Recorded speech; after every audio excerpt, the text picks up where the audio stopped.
Okay, today is Saturday, 4th of April 2026, 11 a.m, 23 degrees centigrade, which is about 73 degrees Fahrenheit. Bit of rain about lately, but it means that daytime temperatures are still staying below 30 degrees centigrade. So this is number 6 of the basics series, and based on my own experience, I'm going to talk about what sort of things might occur when keeping MEDAKA outdoors, which may adversely affect the MEDAKA's health. But this is not about the sort of fish diseases like white spot, etc., that you might get in an indoor aquarium. There's really lots of information about this sort of stuff on the internet. It's only the sort of stuff and the threats that may occur when keeping MEDAKA outdoors. And this is, as I say, just in my own experience. And for example, a less serious, one-off event may adversely affect a healthy fish, and the fish may eventually recover full health over time. Or a series of events may eventually weaken a healthy young fish so that it dies, or a very serious event may result in the immediate death of the fish. So some orchids which are just growing on this palm tree here, they usually survive for quite some time. And sort of orchids you just buy in a store or whatever for indoors, and then I just put them on trees like this outside. Anyway, where was I? Now, one of the issues is that MEDAKA are tougher than many other fish, and may survive an adverse threat without any immediately noticeable sign of ill health.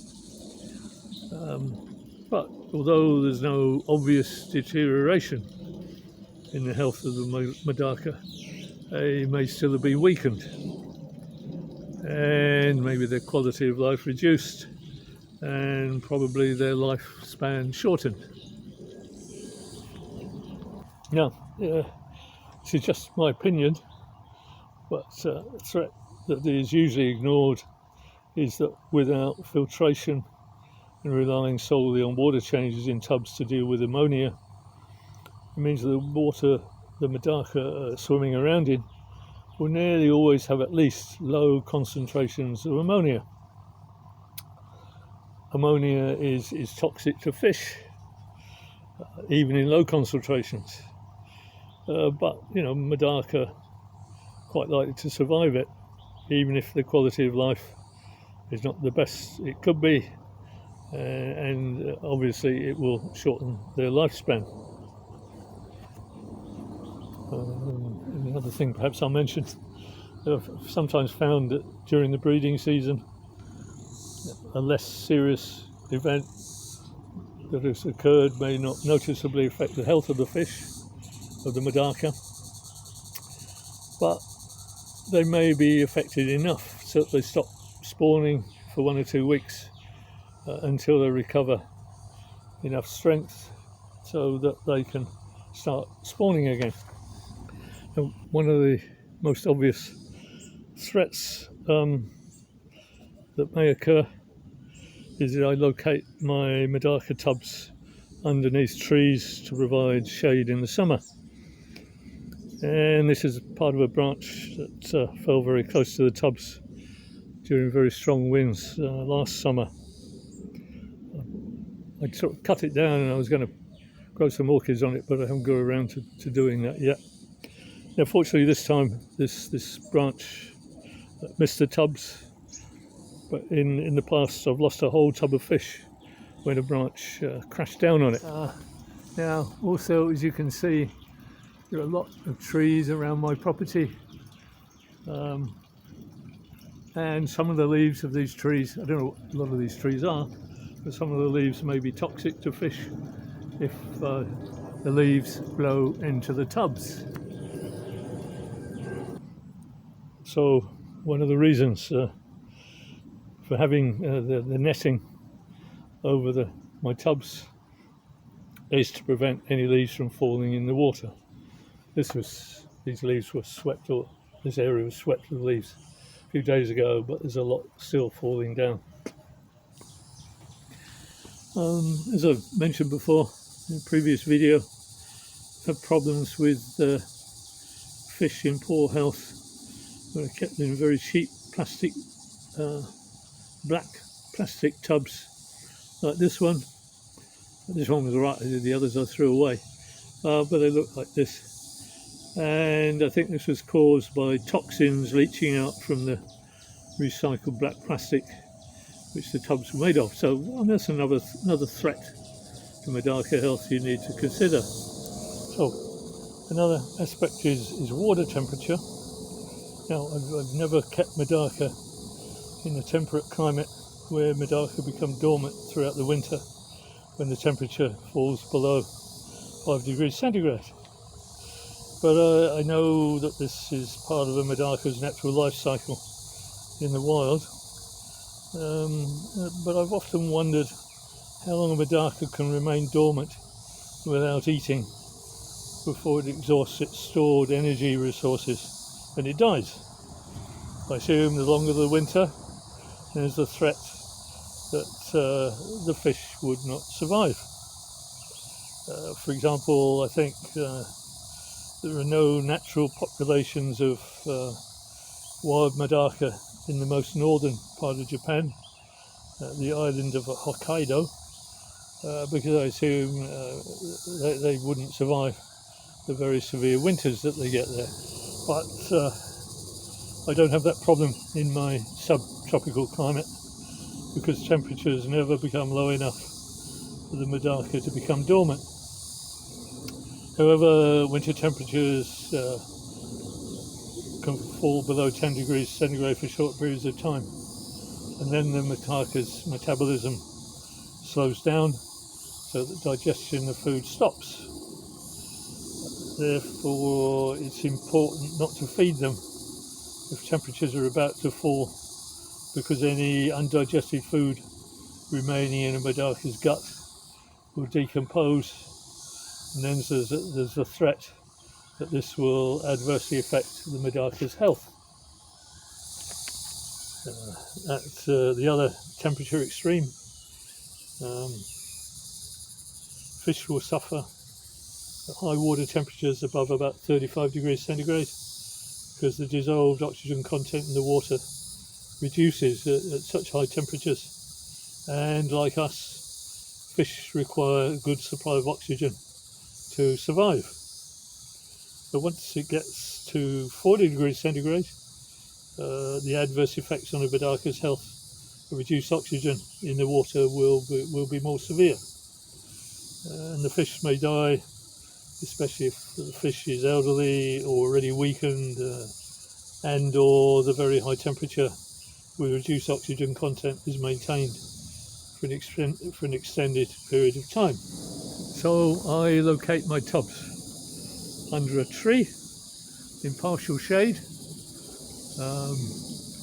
and in the summer I erect a shade cloth over the tubs so that when the sun is directly overhead, the temperature doesn't get, water temperature in the tubs doesn't get too high.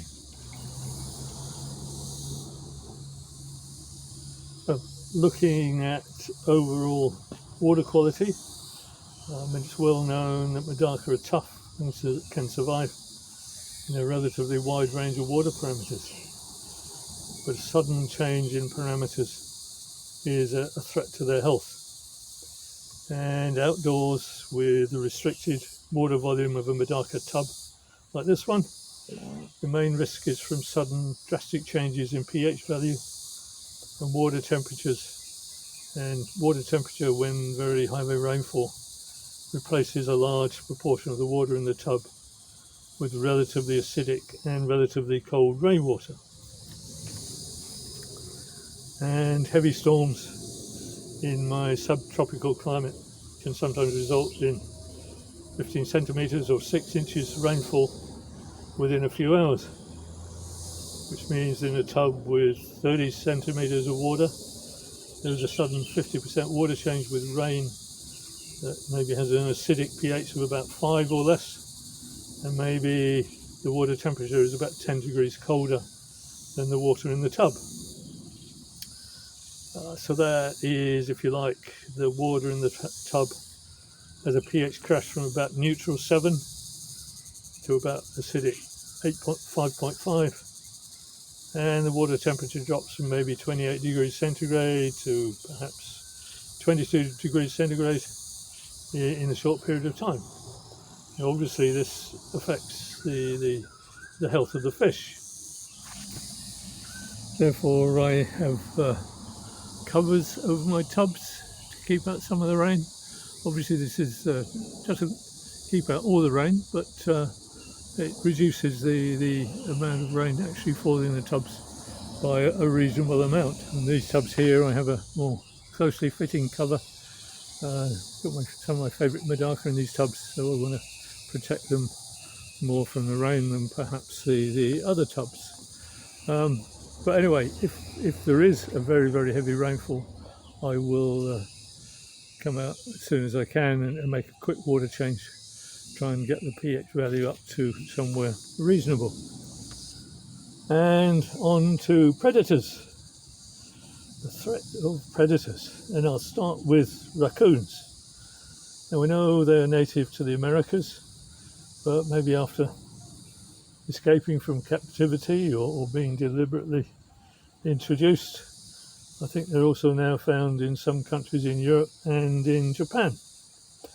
And here's a clip of some wild raccoons having a MEDAKA feast from a couple of tubs in a garden in Japan.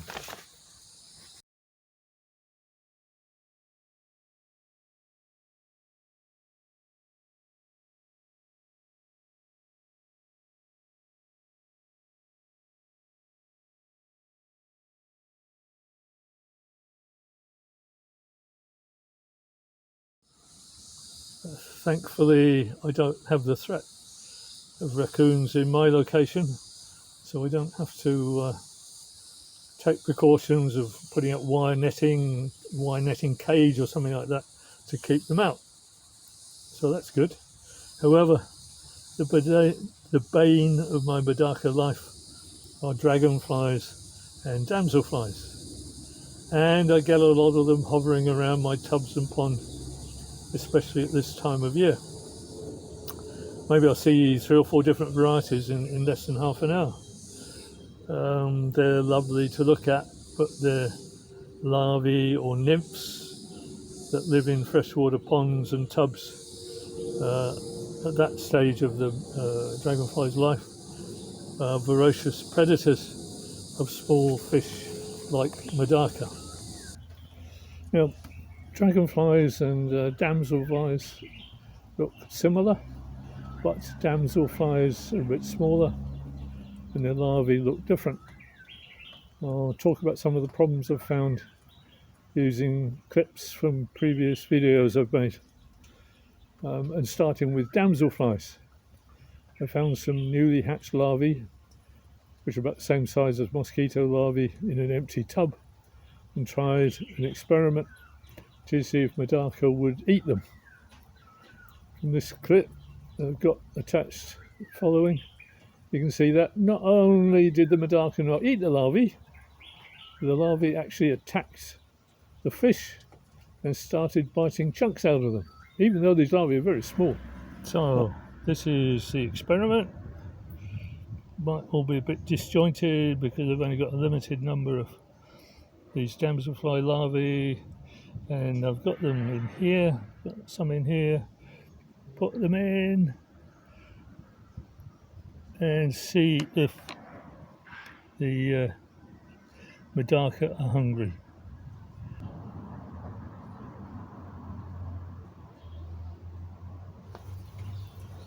So it appears, unfortunately, you can't rely on MEDAKA to keep a tub clear dragonfly or damselfly larvae by eating the larvae. In fact, it would turn out the larvae will eat the MEDAKA. I also found some dragonfly larvae in some fry containers. These larvae were still quite small, as can be seen from this clip. These are quite small. They will get bigger and bigger and maybe last several months in depending on the type of dragonfly. I think can stay in a pond or in a tub for several months while they get bigger and bigger, and they start to eat really big fish. Which brings me to my MEDAKA pond disaster in 2024. I came back from a long vacation and found dragonfly larvae had eaten most of the MEDAKA. And I knew this because two dragonfly larvae had morphed into adult dragonflies and been caught under the pond netting after they came out from the water, as in the following clip. Okay, so now this is the second dragonfly that I've seen attached out underneath the netting in the pond. You can see it, it's hanging on the netting. It's flying about.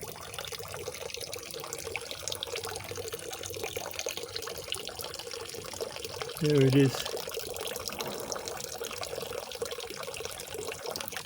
That's the second one. The other one was dead. So all the sides of the netting are all properly secured. There are no gaps for this dragonfly to get in. So this is one that is hatched out, which means I've had at least two dragonfly larvae inside my pond, probably for the last 2 or 3 months, eating all my MEDAKA. Now, I mean, at the time, I thought previously a dragonfly had laid eggs in the pond when the netting had been removed. However, I'm now convinced that perhaps certain types of dragonfly are capable of laying eggs in the pond through the netting. For example, some types of dragonflies deposit their eggs by dipping their tail end in the water while hovering, as in this clip. And then I'll show this clip from 2025, when I thought that a dragonfly had been trying very hard to get through the netting to deposit eggs in the water. Okay, so dragonfly, where's it gone? There it is. Yeah, trying hard to think about the netting, but can't. However, I've recently seen the same sort of tail dipping action over the top of the netting from a dragonfly, this particular yellow type of dragonfly. And although I don't have a new video of it, I'm now convinced that in the previous clip, the yellow dragonfly is actually flipping eggs one at a time through the netting to land in the water. So last year I again tried setting up a self-sustaining MEDAKA pond, but again most of the MEDAKA have disappeared, as you can see now in this current video. And again I found a few days ago a couple of yellow dragonflies inside the netting that can only have got there by morphing from the larva into the dragonfly stage from the water. Therefore, I'm now convinced that the yellow type of dragonfly can lay eggs in the water by hovering over the netting and flipping the eggs through the mesh. So the only conclusion I can make is that even with netting over the pond, the threat of predation by dragonfly larvae clearing out all the MEDAKA in the pond is so great in my location that I'm wasting my time trying to create a MEDAKA pond and I'll probably revert to it being a goldfish pond as it used to be.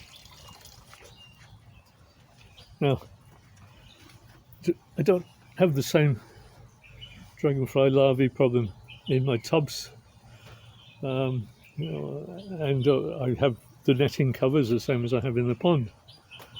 But perhaps dragonfly might deposit eggs in the water, I don't know, through the netting.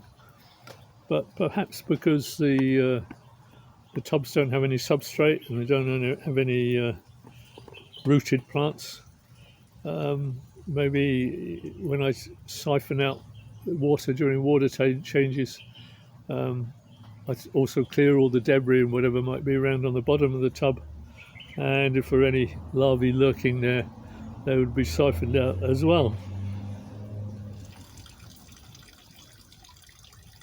So, predation by dragonfly larvae is a very definite threat to MEDAKA.